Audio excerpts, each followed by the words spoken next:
आप हल्ला बोल का फेसबुक लाइव देख रहे हैं। मैं ज़मरुद मुगल हूं। इस वक्त मैं जम्मू में हूं और जम्मू में तशरीफ़ लाए हैं दिग्विजय सिंह जी। आपको ज़्यादा तारुफ देने की ज़रूरत इसलिए नहीं है कि पूरे हिंदुस्तान में दिग्विजय सिंह को आप बखूबी जानते हैं, चाहे वो पार्लियामेंट हो, चाहे फिर कांग्रेस की अलग अलग रैलीज़ हों या धरने हों। एक कांग्रेस की बहुत बड़ी आवाज़, एक बुलंद आवाज़ पूरे हिंदुस्तान में जो आवाज़ें गूंजती हुई हमें दिखाई देती हैं, उनमें एक आवाज़ दिग्विजय सिंह जी की है। Former chief minister Madhya Pradesh, इस वक्त मेंबर पार्लियामेंट हैं राज्यसभा, जम्मू में हैं और जम्मू से वैष्णो देवी जाना है। जानेंगे जम्मू और पूरे हिंदुस्तान में कांग्रेस के हालात के बारे में कुछ, और इस वक्त जो सियासत का पूरा नक्शा बदल रहा है पूरे हिंदुस्तान में, उस हवाले से कुछ जानने की कोशिश करेंगे। सर, पहले तो बहुत शुक्रिया आपने वक्त दिया। सर, ये बताइएगा, हिंदुस्तान में ये जो सियासत का नक्शा है ये पूरे तरीके से बदल रहा है। अगर हम आज से 10 साल 15 साल पीछे चले जाएं तो सियासत जो हमारे सामने थी कुछ और रंग और रूप में थी, अब एक नए रंग रूप में हमारे सामने आ रही है। ये हमारे देश के लिए अच्छा है या खतरनाक है? सर, इस बात को समझ लीजिए कि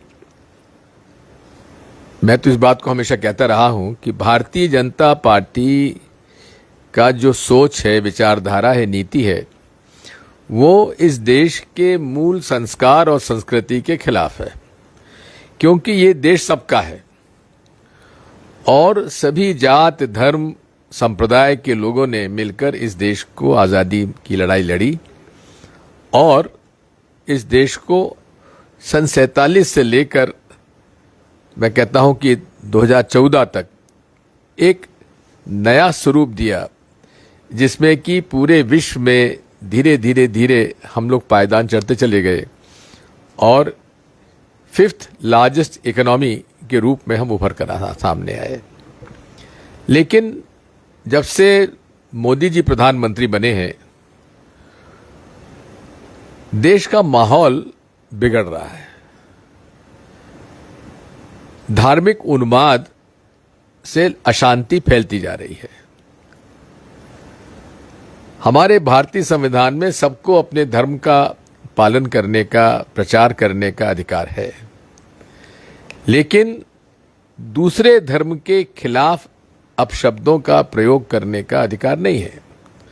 दूसरे धर्मों को नीचा दिखाने का अधिकार नहीं है और उसके लिए सख्त कानून भी है। लेकिन हम देख रहे हैं कि नरेंद्र मोदी जी जब मुख्यमंत्री थे गुजरात के, तो उन्होंने इसकी शुरुआत की थी और प्रधानमंत्री बनने के बाद अगर किसी व्यक्ति को उंगली में चोट लग जाती तो उनका ट्विटर पे आ जाता है। लेकिन पूरे देश में आज धार्मिक उन्माद फैल के नफरत जो फैलाई गई है, उसके बारे में जो उन्हें बयान देना चाहिए, सख्ती से बयान देनी चाहिए। खुलकर इनके कुछ लोग कह रहे हैं बलात्कार कर लो, हत्या कर दो, ये क्या तरीका है? उन पर कोई कार्रवाई नहीं हो रही है। लगभग 12 राजनीतिक दलों ने, जिसमें कि 5 मुख्यमंत्री, उन्होंने लिख के दिया है कि भाई आप अपनी चुप्पी तोड़िए। लेकिन ये चुप्पी क्यों तोड़ेंगे? क्योंकि अगर इन्होंने उन वर्गों के खिलाफ कुछ बयान दे दिया जो वर्ग पूरे देश में धार्मिक उन्माद फैलाकर राजनीतिक रोटियां सेक रहे हैं, तो उनकी तो जो एक शक्ति है वही कम हो जाएगी। ये जो बयान इस तरह का दे रहे हैं, कौन लोग दे रहे हैं? ये सब भारतीय जनता पार्टी द्वारा प्रोत्साहित लोग दे रहे हैं। जो आप दंगे हो रहे हैं, कौन करा रहा है? ये लोग करा रहे हैं। और मैं तो खुले इस बात को कहता हूं कि इसमें ओवैसी जैसे तत्व जो हैं वो इसमें शामिल हो जाते हैं और सांप्रदायिक हिंदू, सांप्रदायिक मुसलमान, जिन्होंने कि देश की आज़ादी में कांग्रेस की मुखालफत की थी, एक तरफ मुस्लिम लीग थी, दूसरी तरफ हिंदू महासभा और आरएसएस थी, वही गठजोड़ आज भी इस देश में है।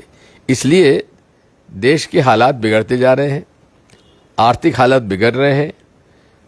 पहले नोटबंदी से नुकसान हुआ, फिर नोटबंदी में जितने भी छोटे मध्यम उद्योग थे जिनकी वजह से पूरी अर्थव्यवस्था हमारी टिकी हुई थी, उनको नुकसान हुआ, लोग बेरोजगार हुए। कोविड आ गया।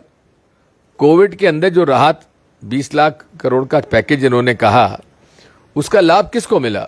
मूल रूप से मिला बड़े कॉरपोरेट्स को, उनका कर्जा खत्म करने के लिए, बैलेंस शीट ठीक करने के लिए उनको मिला। आज हम लोग इस बात को देख रहे हैं कि हमारा पड़ोसी देश बहुत हमसे काफी पीछे, बांग्लादेश, कोविड में वहां जीडीपी ग्रोथ कम हुई लेकिन नेगेटिव नहीं हुई, लेकिन हिंदुस्तान की 7 से 8% नेगेटिव हो गई। तो आप यही आपने कहा था, यहाँ का मिजाज बिगड़ रहा है, सांप्रदायिक उन्माद फैल रहा है, नफरत फैल रही है, दंगे फसाद कराए जा रहे हैं, और दंगा फसाद और ऐसे लोगों के खिलाफ कार्रवाई भाजपा के राज्यों में नहीं हो रही है। सर, एक तरफ आपने जिक्र किया ओवैसी का, एक तरफ भारतीय जनता पार्टी है। कांग्रेस इस पूरे जो जम्मू कश्मीर नहीं बल्कि पूरे हिंदुस्तान में जो सियासत का एक नया रुख हमारे सामने आ रहा है, जिसका जिक्र आप कर रहे हैं सर, कि उन्माद फैल रहा है, तो कांग्रेस का क्या स्टैंड होना चाहिए? और कांग्रेस की जमीन आहिस्ता आहिस्ता नहीं लग रहा आपको खिसकती जा रही है सर? कांग्रेस की जमीन खिसकने की जो आप बात कर रहे हैं, उसमें यही है कि रीजनल पार्टीज उभर रही हैं, सांप्रदायिक उन्माद फैल रहा है, पोलराइजेशन हो रहा है, लोग बाग हिंदू मुसलमान कर रहे हैं, जो बुनियादी मुद्दे हैं बेरोजगारी के, महंगाई के, उसके बारे में कोई चर्चा नहीं कर रहा है। तो ये सारी बातों पर हमें लड़ाई लड़नी पड़ेगी, और कांग्रेस पार्टी उसकी लड़ाई लड़ने की हमारा संकल्प है, और कर भी रहे। यदि आप देखेंगे कि जो कांग्रेस शासित राज्य है वहाँ शांति है। केवल एक छोटा सा करौली में अभी घटना हो गई थी, उसमें कराया भी इन्होंने भाजपा के लोगों ने, लेकिन अशोक गहलोत जी ने उसको तत्काल कंट्रोल कर लिया। लेकिन उसी तरह से हमारे मध्य प्रदेश में खरगोन में दंगा हुआ, अभी तक वहाँ कर्फ्यू लगा हुआ है, लोग बाग परेशान हैं, गरीब लोगों के मकान गिराए जा रहे हैं। ये सब में भी हुआ सर, कल दिल्ली में भी हो गया।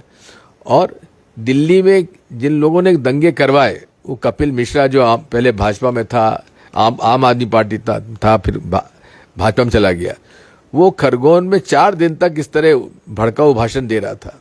उसकी वजह से बड़वानी जिले के सेंधवा में और खरगोन में दंगे हुए, गोलियां चली, पत्थर फेंके। यदि आप देखेंगे तो उसमें दोनों तरफ से पत्थर चले, लेकिन कार्रवाई केवल एक वर्ग के खिलाफ हो रही है। ऐसा नहीं होना चाहिए। सर, जम्मू कश्मीर में ये माना जा रहा है कि अक्टूबर नवंबर में इलेक्शन होंगे।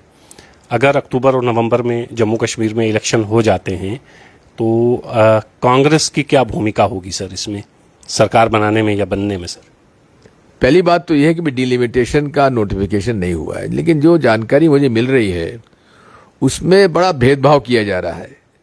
एक जगह कॉन्स्टिट्यूंसी 30-35 हजार की, एक जगह 1.5 लाख की।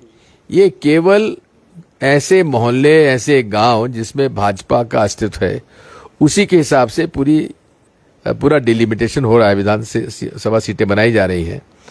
तो ये उचित नहीं है। इसलिए मैं तो कहता हूं कि ये चाहे कितना ही कोशिश कर लें, लेकिन आज जम्मू कश्मीर के लोगों में नाराजगी है। कारण ये है कि यूनियन टेरिटरी तो स्टेटहुड मिल जाता है।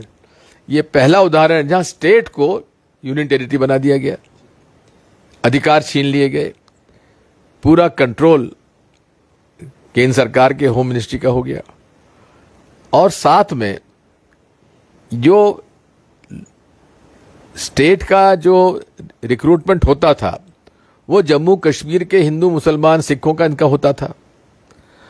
अब ओपन कर दिया है, बाहर के लोग भी आके यहां नौकरी पाएंगे। हक किसका मारा गया? जम्मू कश्मीर के लोगों का हक मारा गया। इन सब बातों पर भी ध्यान देने की आवश्यकता है। तो इसलिए मैं कहता हूं कि भारतीय जनता पार्टी ने, वैसे 370 का भी अगर आप देखेंगे तो अधिकांश प्रोविजन तो हटा दिए गए थे। ये भी भारतीय जनता पार्टी को हम कहना चाहते हैं कि आप हमेशा कहते हो श्यामा प्रसाद मुखर्जी ने 370 का विरोध किया। अरे जब 370 लगी, संविधान में शामिल किया गया, उस समय श्यामा प्रसाद मुखर्जी कैबिनेट मिनिस्टर थे पंडित जवाहरलाल नेहरू के, उन्होंने इसका सपोर्ट किया था। तो उसमें क्यों ऐसी बात, गलत बात करते हैं लोग। और वही श्यामा प्रसाद मुखर्जी ने पश्चिम बंगाल में सरकार बनाई थी, मुस्लिम लीग के साथ मिलकर सरकार बनाई थी। और उन्हीं डॉक्टर श्यामा प्रसाद मुखर्जी ने जब भारत छोड़ो का नारा दिया था गांधी जी ने, तो उन्होंने वाइसरॉय साहब को, गवर्नर जनरल साहब को कहा था सख्ती से इसको दबाया जाना चाहिए, इसे किसी हालत में सफल नहीं होने देना चाहिए।